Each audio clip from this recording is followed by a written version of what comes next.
A GameSpot writer and YouTuber is big mad that the gay agenda that he is trying to inject onto J.R.R. Tolkien's The Lord of the Rings is being outright rejected by Tolkien fans.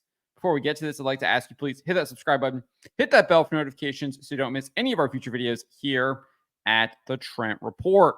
Wrote this up over at thatparkplace.com. And this GameSpot writer and YouTuber who uses the name j.r.r and is a male pretending to be a female seethed and lashed out at popular YouTuber The Critical Drinker, all the while attempting to push the gay agenda onto J.R.R. Tolkien's The Lord of the Rings. So it all started with this post here. The Lord of the Rings on Prime account said, okay, we shipped them, and shared 4 images of Isildur, an original character named Estrid, played by actress Nia Towley. And the drinker responded saying, what are you, like 12 years old? Obviously mocking the whole shipping narrative that the show is trying to push, just kind of pointing out just how the show has completely failed on all fronts, and specifically their marketing. Well, Earl did not like this whatsoever, took issue with the Critical Drinker's post, and shared an image of Sean Astin as Samwise Gamgee and Elijah Wood as Frodo in Lord of the Rings, The Return of the King. And he wrote this, yes, because no one ever shipped anyone ever in the Lord of the Rings before. Anyways, here's just 2 boys being straight. So obviously, implication in that post is that they are gay. Complete and utter push of the gay agenda into Lord of the Rings. We've seen this multiple times before. It is utterly ridiculous. It makes absolutely no sense. But nevertheless, these people's brains have been so addled by their disordered lifestyles that this is all they can do now. They just push all of their disordered lifestyles, their disordered agendas onto everything that they see that is popular, including The Lord of the Rings. And that is exactly what Earl is doing here. Cannot see that these are 2 people who have been through war, trying to console each other, seeing hell itself, and are almost at the brink of giving up, but are also very close to accomplishing their mission and are just there for each other, trying to push each other along. A very platonic, strong male friendship trying to be perverted by people like Earl here. Earl did not stop there, though. Ex-user David J. Bradley 1 wrote, I'm forever torn between we need to see more healthy, loving, platonic friendships between men in media and damn those hobbits gay as F. So I think this guy is clearly just trying to push his agenda as well. And Earl used it to do the same thing. And he wrote this, these both can coexist. No, they cannot. Frodo and Sam are a great representation of an emotional, vulnerable, platonic male friendship. They can also be gay lovers. Absolutely not. Frodo and Sam are not gay lovers. This is utterly ridiculous. I'm going to go through a lot of the actual facts that disprove this. Again, this person is literally just trying to push this gay agenda onto the Lord of the Rings because he lives a disordered lifestyle. He engages in disordered behavior. He literally admits on his YouTube trailer that he is quote unquote transgender, which doesn't really exist. He's just admitting that he clearly has lots of mental, spiritual, and emotional problems, and he's trying to project those onto Lord of the Rings. There's no one way to read them because they're fictional characters. You can read them either way. That's why art is effing cool. Absolutely not. There is definitely ways to read things that are good, right, and just. And then there are ways to read things that are evil, degenerate, and disgusting. And just wrong. Frankly, wrong as well. He then lashed out at Critical Drinker. Asshats like Critical Drinker are so butthurt about me or any queer person seeing Frodo Sam as gay or crap like Spider-Gwen as trans, not because they want to see more male friendships or whatever. They just want one true interpretation that reinforces hegemonic norms. So this is complete and utter projection. He's the one that is seething. He's the one that is super mad. He's the one who is lashing out at Critical Drinker and trying to imply that it's Critical Drinker is the one who's angry when it's actually him who's the one that's angry and he's the one lashing out. I mean, you literally can't make this stuff up. What do these people do? They always lie. They double down on their lies and then they project. And that's exactly what Earl is doing right here. He lies about Lord of the Rings, he doubles down on the lie, and now he's projecting on to Critical Jinker his own problems. And as I said, J.R.R. Tolkien made it very clear that Frodo and Sam are not gay. In The Lord of the Rings, The Return of the King, he wrote this: "And so it was settled.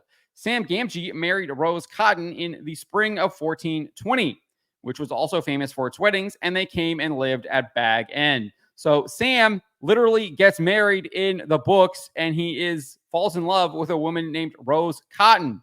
Later in the chapter, Tolkien wrote this: "Time went on, and 1421 came in. Frodo was ill again in March, but with a great effort, he concealed it. For Sam had other things to think about. The first of Sam and Rosie's children was born on the 25th of March, a date that Sam noted." So not only did they get married, he had a child. In a section of Appendix B titled Later Events Concerning the Members of the Fellowship of the Ring, Tolkien noted that Goldilocks, daughter of Samwise, was born in 1431. He also made it abundantly clear again that Rose is Sam's wife by writing, "Master Samwise and his wife and Eleanor ride to Gondor and stay there for a year." The death of Rose in 1482 was also documented by Tolkien. Death of Mistress Rose, wife of Master Samwise, on Mid-Year's Day. On September 22, Master Samwise rides out from Bag End. He comes to the Tower Hills and is last seen by Eleanor, to whom he gives the Red Book, afterwards kept by the Fairbairns. He continued, "Among them, the tradition is handed down from Eleanor that Samwise passed the towers and went to the Grey Havens and passed over sea, last of the ring bearers." Appendix C also features the Longfather tree of Master Samwise. It shows that Samwise and Rosie had 13 children together. They are Eleanor, Frodo, Rose, Merry, Pippin, Goldilocks, Hamfast, Daisy, Primrose, Bilbo, Ruby, Robin, and Tolman. You can see them all right there in Appendix C. Photo from my copy of The Return of the King. Not gay. Clearly married. Had 13 children with his wife. This was not enough to disprove this despicable lie. Tolkien wrote in letter 131 about the relationship between Sam and Rosie. He says, "I think the simple rustic love of Sam and his Rosie, nowhere elaborated, is absolutely essential to the study of the chief hero's character, and to the theme of the relation of ordinary life, breathing, eating, working, begetting, and quests, sacrifice, causes, and the longing for elves and sheer beauty." Furthermore, Tolkien shared in a letter to H. Cotton Minchin dated April 16, 1956, "My Samwise is indeed, as you note, largely a reflection of the English soldier, grafted on the village boys of early days, the memory of the privates and my Batmen that I knew in the 1914 war, and recognized as so far superior to myself." So there you go. He literally wrote Samwise and Frodo's relationship similar to the relationship he had with his own fellow soldiers in World War I. Tolkien scholar John Garth also explains the relationship between Frodo and Sam closely reflects the hierarchy of an officer and his servant in the First World War. Officers had a university education and a middle-class background. Working-class men stayed at the rank of private or at best sergeant. A social gulf divides the literate, leisured Frodo from his former gardener, now responsible for wake-up calls, cooking, and packing. British masculine reticence and class consciousness problematized the communications between Batman and officers, the odd couples of the battlefield. Tolkien maps the gradual breakdown of restraint through prolonged peril until Sam can take Frodo in his arms and call him Mr. Frodo, my dear. By then, the hierarchy is largely inverted. Frodo moves towards a childlike dependence. He presents the problems, Sam the solutions. In the First World War, this process was far from atypical. Officers were given commissions for class reasons, not because they were experienced soldiers or leaders, whereas the privates and Batman often had the age, experience, and wisdom their official superiors lacked. Garth goes on to cite C.S. Lewis's own personal experience, C.S. Lewis obviously being a close friend to J.R.R. Tolkien. And Garth wrote this: "C.S. Lewis, for example, had played Frodo to his sergeant Sam. I came to pity and reverence the ordinary man, particularly dear Sergeant Ayres," Lewis recalled. "I was a futile officer. They gave commissions too easily then. A puppet moved about by him, and he turned this ridiculous and painful relation into something beautiful. Became to me almost like a father." With the help of Sam's homely chatter, Frodo even laughs on the edge of Mordor. Such a sound had not been heard in those places since Sauron came to Middle-earth, Tolkien notes. This is the kind of laughter that war correspondent Philip Gibbs, and now it can be told, believed acted as an escape from terror, a liberation of the soul by mental explosion from the prison walls of despair and brooding on the Western Front. So, very clear there. Analysis by John Garth on the relationship between Sam and Frodo, which I think is clearly shown by this letter from Tolkien to H. Con Minchin.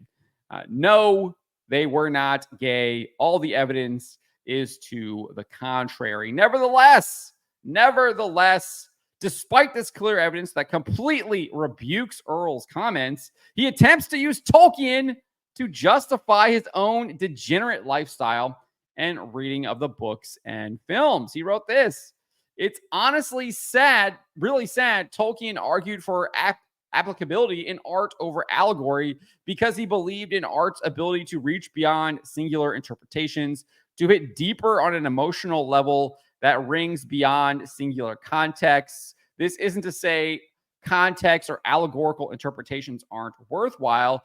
There's some great British class analysis of The Hobbit or World War I allegory in Lord of the Rings, but art can and should be read through many lenses. That's the fun of artistic critique and analysis, something critical drinker only pretends to care about.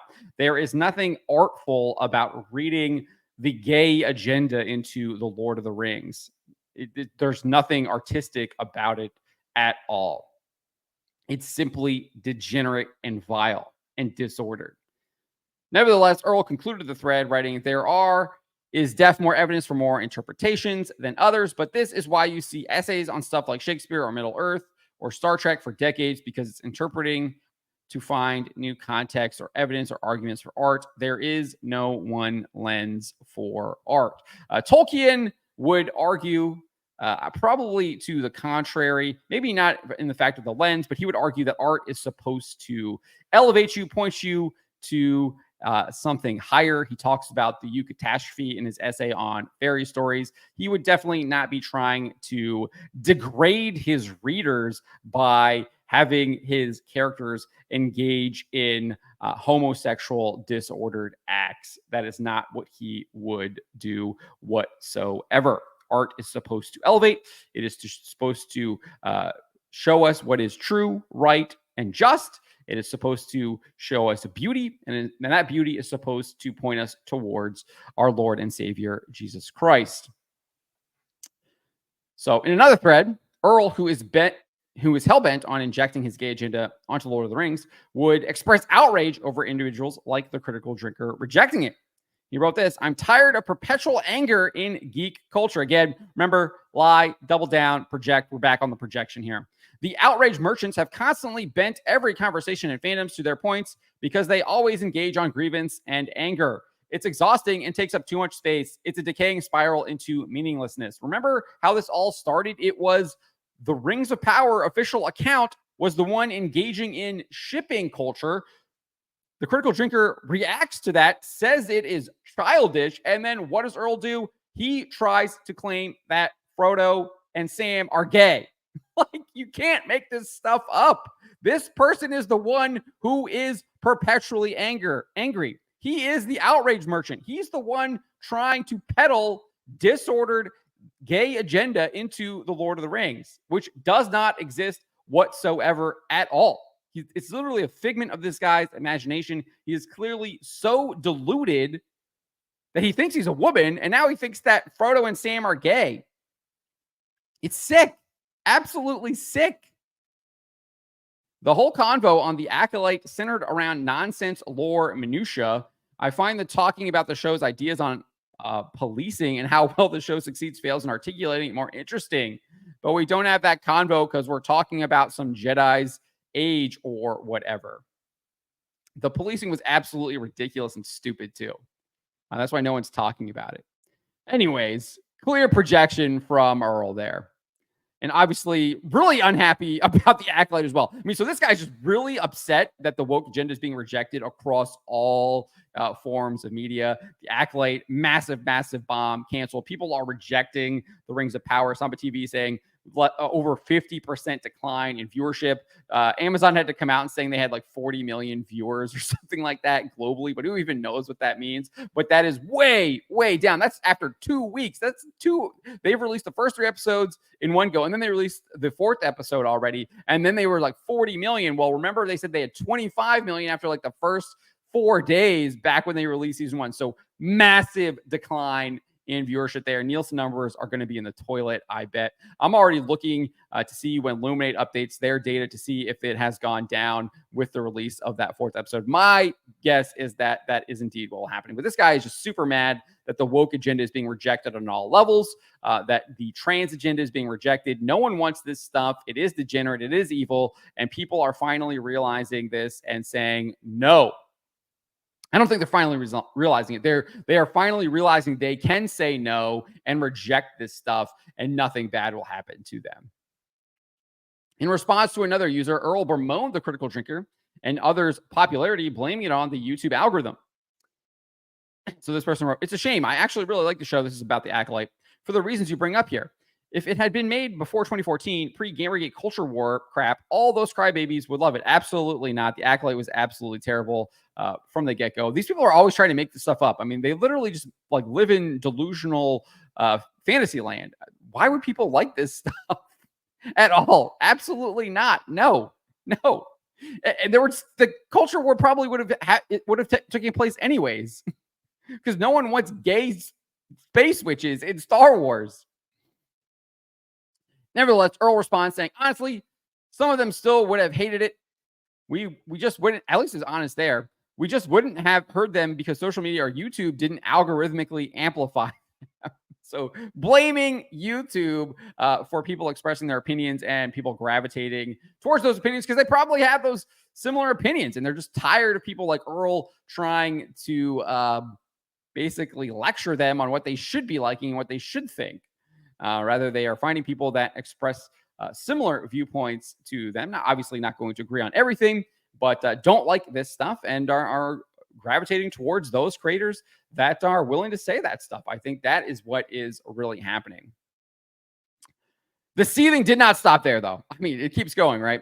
Earl attempted to use Tolkien to defend his evil position again. He wrote, even Tolkien himself argued that Lord of the Rings wasn't just about World War I. To argue that that is the only interpretation allowed is frankly a diminishment of not only Tolkien's intent, but the power of his art, completely trying to change the goalposts now.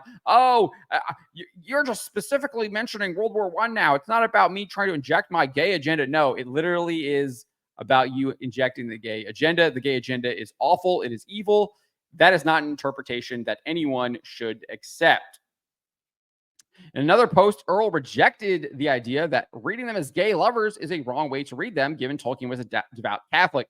So you had this guy here, Gelatinous Cube. They were platonic male friends written by a devout Catholic author. Reading them as gay lovers is a wrong way to read them.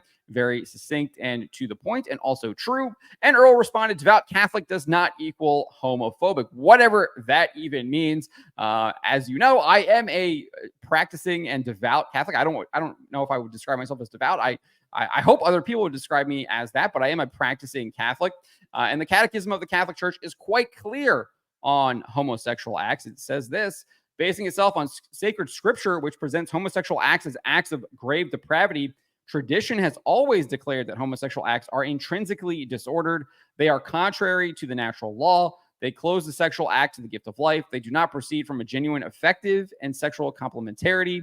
Under no circumstances can they be approved. Very clear there. No circumstances can they be approved. There's absolutely no way that Tolkien would approve of them, given the fact that he was a practicing and devout Catholic. We also have some quotes here from some saints. St. Clement of Alexandria wrote this: the fate of the Sodomites was judgment to those who had done wrong, instruction to those who hear. The Sodomites, through much luxury, fell into uncleanness, practicing adultery shamelessly and burning with insane love for boys. The all-seeing Word, whose notice those who commit impieties cannot escape, cast his eye on them. The sleepless guard of humanity did not observe their licentiousness in silence, but to dissuade us from imitating them and training us to his own temperance, falling on some sinners, lest unavenged lust break loose from the restraints of fear, ordered Sodom to be burned. pouring forth a little of the sagacious fire, on licentiousness, lest lust through want of punishment should throw wide the gates to those who were rushing into voluptuousness. Accordingly, the just punishment of the sodomites became an image of the salvation that is well calculated for me. For those who have not committed sins like those who were punished will never receive a like punishment. St. Augustine of Hippo also succinctly wrote this: those offenses that are contrary to nature are everywhere and at all times to be detested and punished. Such were those of the sodomites, which should all nations commit. They should all be held guilty of the same crime by the divine law, which has not so made men that they should in that way abuse one another. So very clear there from both St. Clement of Alexandria, St. Augustine of Hippo, as well as the Catechism of the Catholic Church. So this person is clearly super, super mad that people like the Critical Drinker, people like myself, that are standing up to this gay agenda that he's trying to inject in Star Trek, Star Wars, Lord of the Rings, basically all of pop culture, telling him no, and are finally, I think, putting our money where our mouth is. We are not watching this stuff. We are not spending money on it. We are tuning out because we are sick of this stuff. We are sick of these people vandalizing these properties that we loved. And at the end of the day, what they are doing is they are trying to destroy them. That is exactly what they're trying to do. I think I quote this all the time. It is the quote from Kylo Ren: let the past die, kill it if you have to. And that is exactly what people like Earl are trying to do. And they will do anything that they can to do that. As I said, lie, double down, and project. And that's exactly what we saw here. They will lie, they will double down on that lie and try to spread that lie. So people will eventually, so in the hopes that people will believe that lie. But we are not going to believe that. We are here to say no. But let me know what you guys make of this. Let me know in the comments below. Remember to always be charitable, especially to each other, but to always speak the truth.